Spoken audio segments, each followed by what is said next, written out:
1948 से लेकर अब तक, जब से पाकिस्तानी रेडर्स ने कश्मीर पे हमला किया, तब से लेकर अब तक हमारे देश की अखंडता की रक्षा करने में उनका बड़ा योगदान है।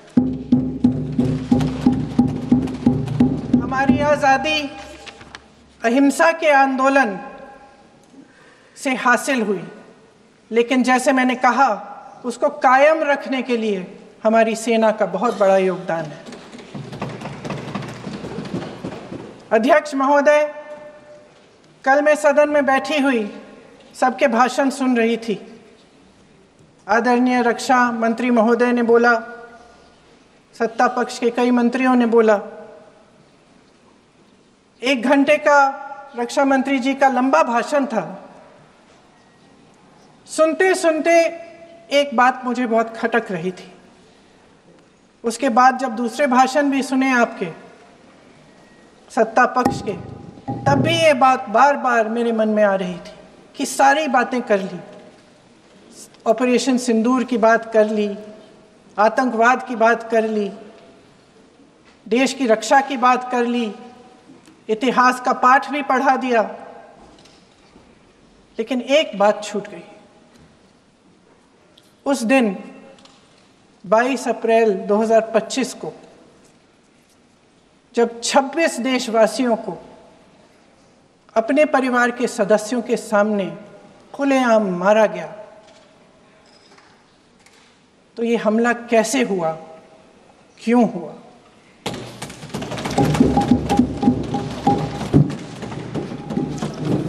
अध्यक्ष महोदय, ये लोग बैसारन वैली में, पहलगाम के पास कश्मीर में क्या कर रहे थे? आजकल पब्लिसिटी का दौर है, प्रचार का ज़माना है। कुछ समय से हमारी सरकार ये प्रचार कर रही थी कि कश्मीर में आतंकवाद ख़त्म हो गया है, कि कश्मीर में शांति है, अमन चैन है। प्रधानमंत्री जी ने खूब भाषण दिए, देशवासियों को कहा कि चलिए कश्मीर चलिए, सैर करिए। कई बार मैंने ये भी देखा मीडिया पर, टीवी पर, कि कश्मीर जाइए, ज़मीन खरीदिए, अब वहाँ अमन चैन है, शांति का वातावरण है। इसी बीच शुभम द्विवेदी, एक कानपुर के नौजवान, और उनके पूरे परिवार ने तय किया कि वो कश्मीर जाएंगे। शुभम द्विवेदी की 6 महीने पहले शादी हुई थी। उसकी पत्नी ने कहा कि उनके बीच एक ऐसा रिश्ता था, प्रेम और दोस्ती का ऐसा रिश्ता था कि वो एक दूसरे को बच्चों की तरह हंसाते थे। सोशल मीडिया पर एक वीडियो भी जारी है जिसमें पूरा परिवार एक साथ बैठा हुआ ताश खेल रहा है और ऐसे हंस रहे हैं कि उस वीडियो को देख के किसी का भी दिल टूट जाए कि इस परिवार को इस तरह से उजड़ने क्यों दिया हमने। 22 अप्रैल 2025 को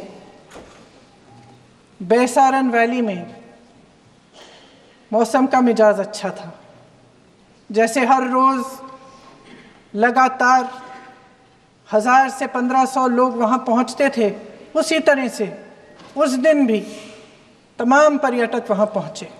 वहाँ का रास्ता आसान नहीं है अध्यक्ष महोदय जी, जंगल से जाना पड़ता है, पहाड़ों के बीच जाना पड़ता है, घोड़े से जाना पड़ता है। ये परिवार वहाँ पहुँचे, मौसम सुहाना था,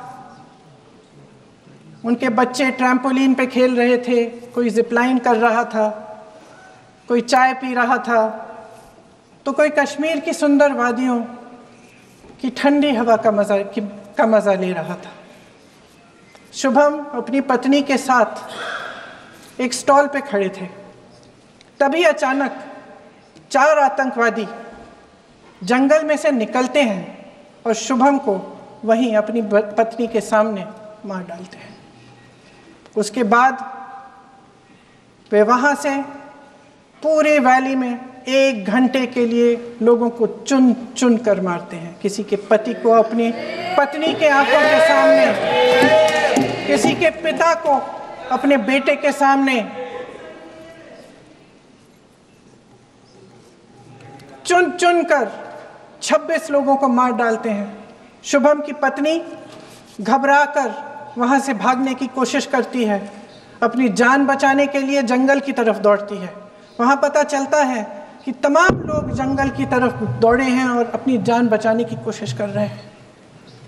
कोई अपने बेटे का हाथ पकड़ के पहाड़ों पर घसीटता हुआ जा रहा है, कोई कश्मीरी घोड़े वालों और गाइडों की मदद लेते हुए चले जा रहा है। कोई रास्ता नहीं है, कोई तरीका नहीं है, लेकिन किसी न किसी तरह से शुभम की पत्नी के शब्दों में किसी ऐसी शक्ति ने हमको बचा कर रखा कि हमें किसी न किसी तरह से हम अकेले नीचे पहुंचे। और मैं उनके लफ्ज पढ़ना चाहती हूँ, क्योंकि उन्होंने कहा कि इस पूरे समय जब 1 घंटे के लिए चुन चुन कर भारतीय नागरिकों को मारा जा रहा था, इस पूरे समय उसे एक सुरक्षाकर्मी नहीं दिखा, एक सैनिक नहीं दिखा।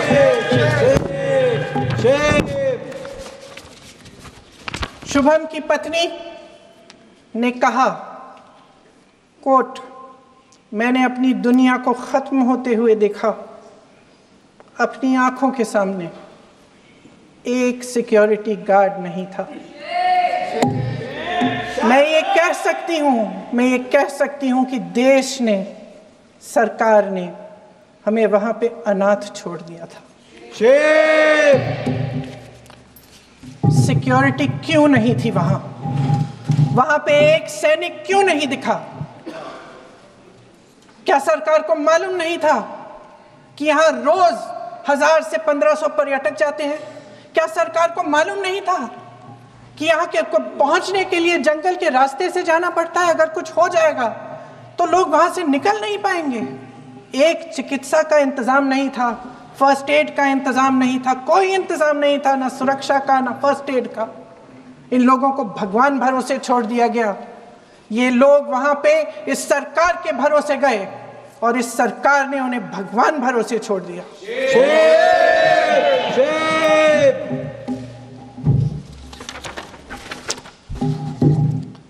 मैं पूछना चाहती हूं, ये किसकी जिम्मेदारी थी? इस देश के नागरिकों की सुरक्षा की जिम्मेदारी किसकी है? क्या इस देश के प्रधानमंत्री की नहीं है? क्या इस देश के गृह मंत्री की नहीं है? क्या इस देश के रक्षा मंत्री की नहीं है? क्या एनएसए की नहीं है?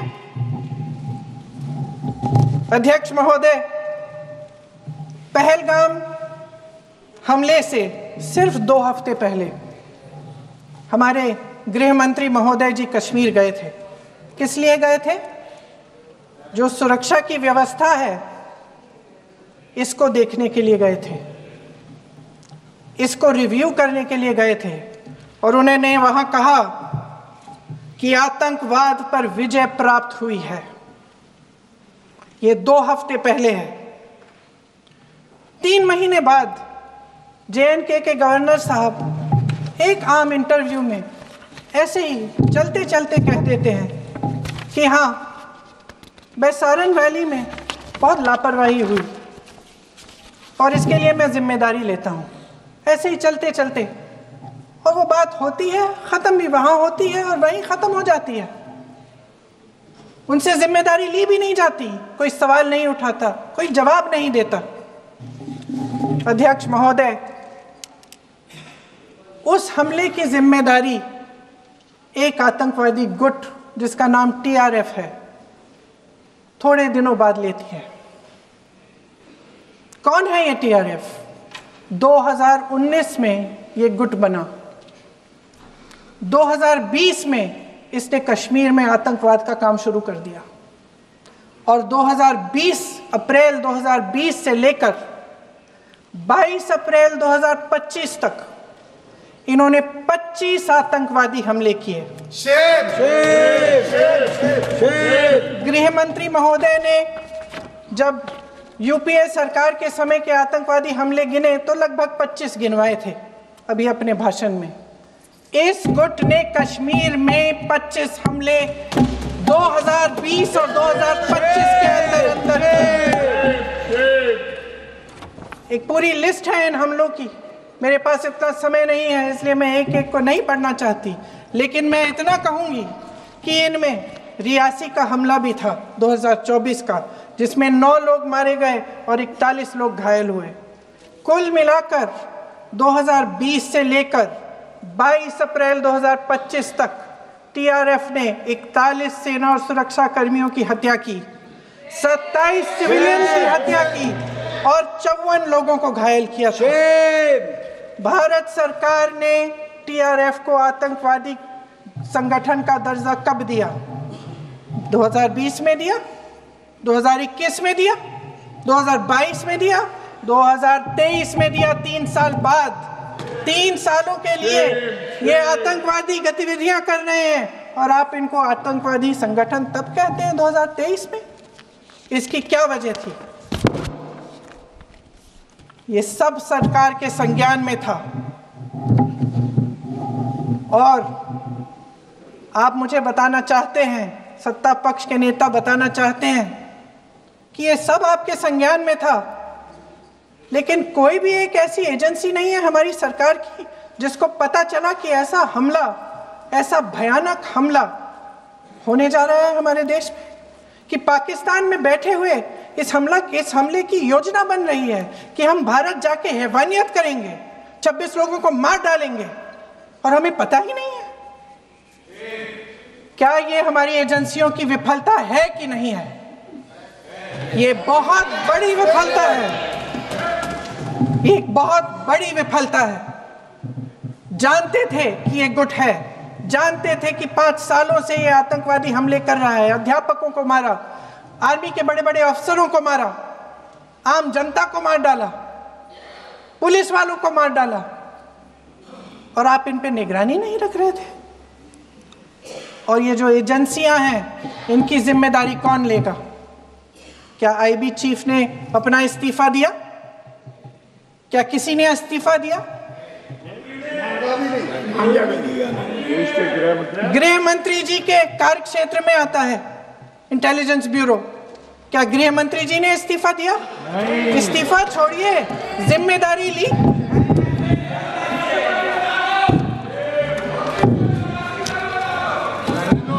साहब देखिए, इतिहास की बात आप करिए, मैं वर्तमान की बात करना चाहती हूँ।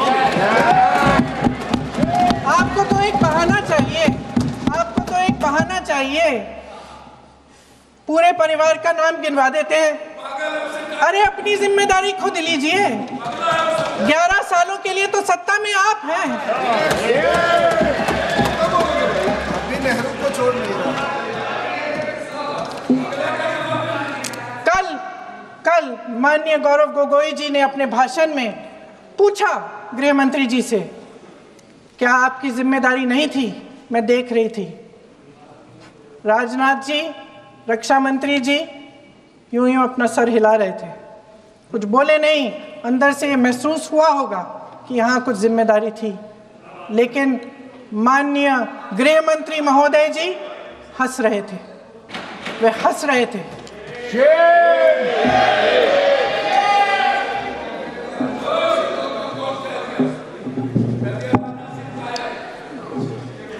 अध्यक्ष महोदय, कल सत्ता पक्ष और आज भी सत्ता पक्ष के नेताओं ने 2008 के मुंबई के हमलों का जिक्र किया, बार बार कहा कि मनमोहन सिंह जी की सरकार ने कुछ नहीं किया। ये तो जानकारी होगी ना कि उसी समय जब वो आतंकवादी हमला चल रहा था, तभी उन आतंकवादियों को मार डाला था। एक बचा था और उसको भी फांसी दे दी थी 2012 में। महाराष्ट्र के मुख्यमंत्री ने इस्तीफा दिया। देश के गृह मंत्री ने जिम्मेदारी लेकर इस्तीफा दिया। एक जवाबदेही थी पब्लिक के प्रति, एक जवाबदेही थी इस देश की जनता के प्रति, इस देश की धरती के प्रति।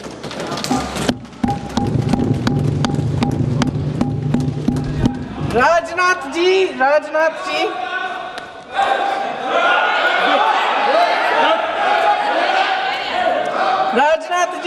तो पुलवामा, उरी और पठानकोट के समय गृह मंत्री रहे थे।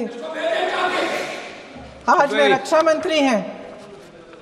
और हमारे गृह मंत्री महोदय श्री अमित शाह जी के नाक के नीचे पूरा मणिपुर जल गया, दिल्ली में दंगे हुए, पहलगाम में हमला हुआ और आज भी वे उसी पद पर बैठे हैं। क्यों?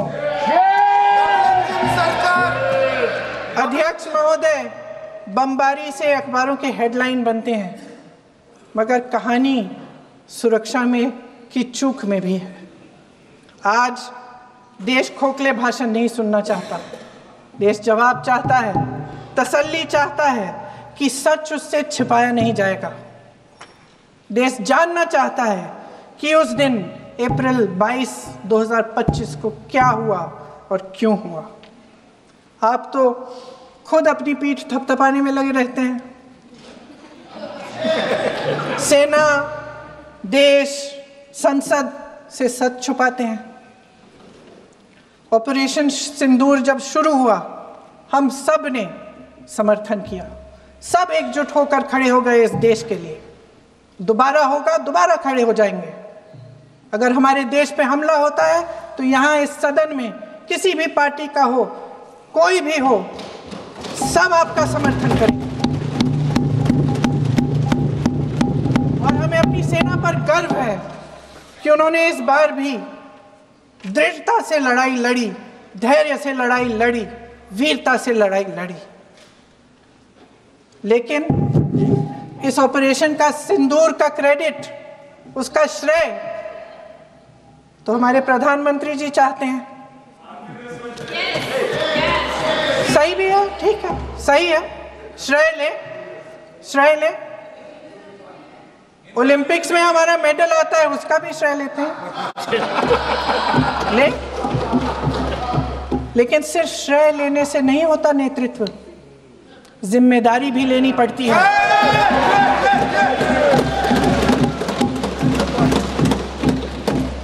देश के इतिहास में ये पहली बार हुआ, देश के इतिहास में ये पहली बार हुआ कि जंग होते होते ही रुक गई। रुक गई है जी। और इस रुकावट का ऐलान हमारी सरकार, हमारी सेना नहीं करती, अमेरिका के प्रेसिडेंट करते हैं, अमेरिका के राष्ट्रपति करते हैं। ये हमारे प्रधानमंत्री महोदय की गैर जिम्मेदारी का सबसे बड़ा प्रतीक है। आज गृह मंत्री जी ने इस बात पर उल्लेख किया। उन्होंने कहा, उनके शब्दों में उन्होंने कहा कि पाकिस्तान के पास शरण में आने के बजाय कोई चारा ही नहीं था। आपने शरण दिया क्यों? वो आते हैं आपके देश के अंदर, लोगों को मार डालते हैं और आप उनको शरण दे रहे हैं। क्यों दिया शरण? इसका जवाब क्यों नहीं दिया है एक भी भाषण में? जैसे ये बात उठी, शरण की बात की, हमारे गृह मंत्री जी ने इतिहास में चले गए। नेहरू ने क्या किया, इंदिरा गांधी ने क्या किया, यहां तक कि मेरी मां के आंसुओं तक चले गए।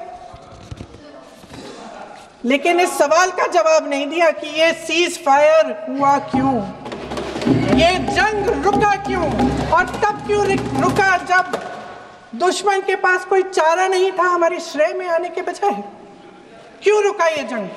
इसका जवाब नहीं दिया। धन्यवाद। आप देंगे?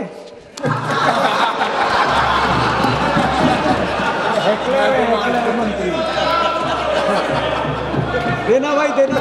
आपको टाइम मिलेगा तो, टाइम नहीं मिलेगा आपको शायद। वैसे महोदय, मेरी माँ की आंसू की बात किए, मैं इसका जवाब देना चाहती हूँ। मेरी माँ के आंसू तब गिरे जब उनके पति को आतंकवादियों ने शहीद किया, जब वे मात्र 44 साल की थी। और आज अगर मैं इस सदन में खड़ी हूं और उन 26 लोगों की बात कर रही हूं, मैं इसलिए कर रही हूं क्योंकि मैं उनका दर्द जानती हूं, महसूस करती हूं।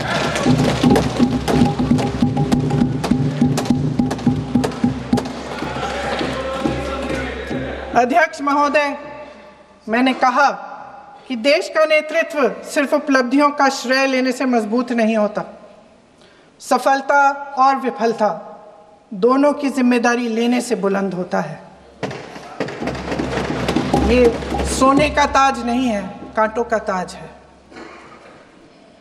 अध्यक्ष महोदय, जब सरकार झूठी और कायर हो तो वे बहादुर से बहादुर सेना के साहस और पराक्रम को भी कमजोर कर देती है। देश को प्रतिशोध के साथ साथ सबके प्राणों की रक्षा का प्रण चाहिए। सेना की शक्ति के साथ सरकार की सच्चाई भी चाहिए। महान देशभक्त शहीद इंदिरा गांधी जी, जिन्होंने सफल कूटनीति के बल पर अमेरिका के राष्ट्रपति निक्सन का मुकाबला करके पाकिस्तान का विभाजन करवाया, बांग्लादेश बनाया, 1 लाख पाकिस्तानी सैनिकों को आत्मसमर्पण करने पर मजबूर किया, उन्होंने कभी इसका श्रेय लेने की कोशिश नहीं की। ऑपरेशन सिंदूर का मकसद अगर पाकिस्तान को सबक सिखाना था तो शायद ये मकसद अभी अधूरा है, क्योंकि हमारी कूटनीति विफल रही है। इसका प्रमाण यही है कि ऑपरेशन सिंदूर के बाद एक पाकिस्तानी जनरल, जिसके हाथ खून से रंगे थे, अमेरिका के राष्ट्रपति के साथ बैठकर लंच खा रहे थे।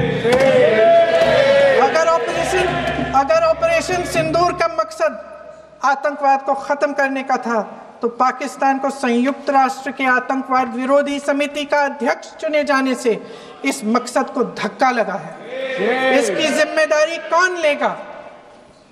क्या हमारे प्रधानमंत्री लेंगे? क्या उनमें ये हिम्मत है? नहीं है। अगर इस ऑपरेशन के दौरान हमारे जहाजों का नुकसान नहीं हुआ तो सदन में इसे साफ साफ कहने से क्या डर है? क्यों नहीं कहा है? कल भी रक्षा मंत्री जी ने कहा कि हमारे इंफ्रास्ट्रक्चर का नुकसान नहीं हुआ, तो जहाजों के बारे में भी बता दें, साफ साफ बता दें, क्या हर्ज है? सच्चाई तो है। सवालों से बचने के लिए ये सरकार हमेशा प्रयास करती है। इसकी राजनीतिक कायरता बेमिसाल है। देशवासियों के प्रति जवाबदेही का एहसास ही नहीं है। सच्चाई ये है कि इनके दिल में जनता के लिए कोई जगह नहीं है। सब राजनीति है, सब पीआर है, सब प्रचार है, सब पब्लिसिटी है। देश की जनता के लिए आपके हृदय में कुछ नहीं रहा। बहुत समय हो गया है आप इस प्रचार में ही लिप्त हैं, जनता को देख नहीं पा रहे हैं। जी मानिए। जो पहलगाम में हुआ, खत्म करती हूँ, जो पहलगाम में हुआ उससे हर एक देशवासी के दिल पे चोट पहुंची है।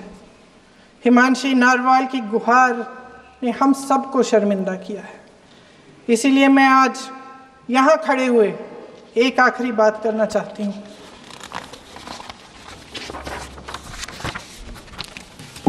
इस सदन में लगभग सभी के पास सुरक्षा है, सुरक्षा की व्यवस्था है।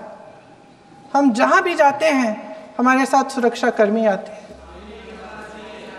आपको भी मिल जाएगी, आप मंत्री बन जाएंगे, आपको भी मिल जाएगी। मैं मजाक की बात नहीं कर रही हूँ, थोड़ा सा धैर्य रखिए। उस दिन पहलगाम में 26 परिवार उजड़ गए। 26 लोगों को अपने परिवार के सदस्य के सामने मारा गया। 26 बेटे, पति, पिता गुजर गए। उनमें से 25 भारतीय थे।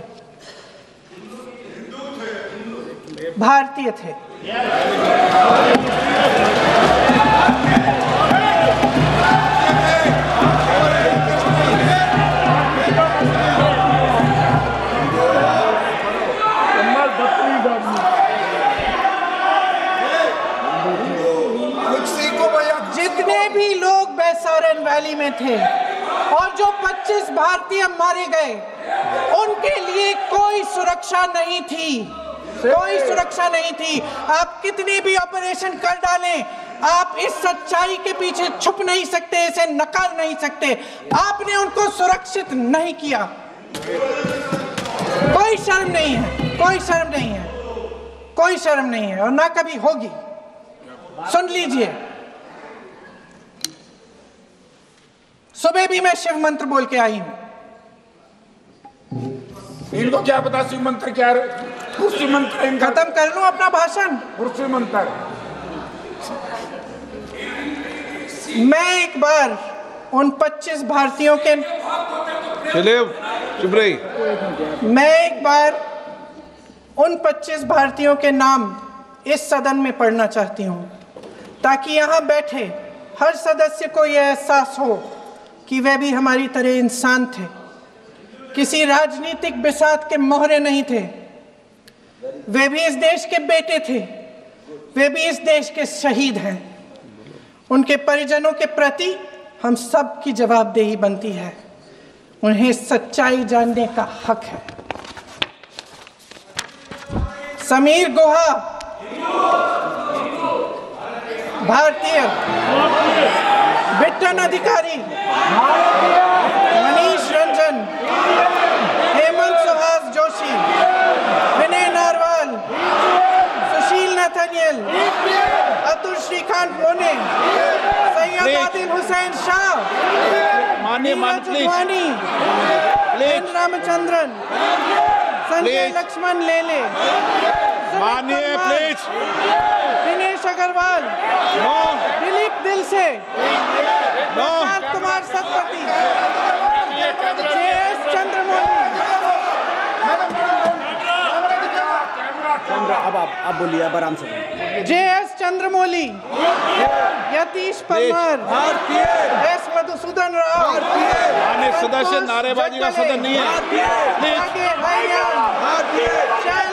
शैलेश कलाटिया, ये तरीका ठीक नहीं है आपका। मंजुनाथ राव, कौस्तभ गणबोटे, शुभम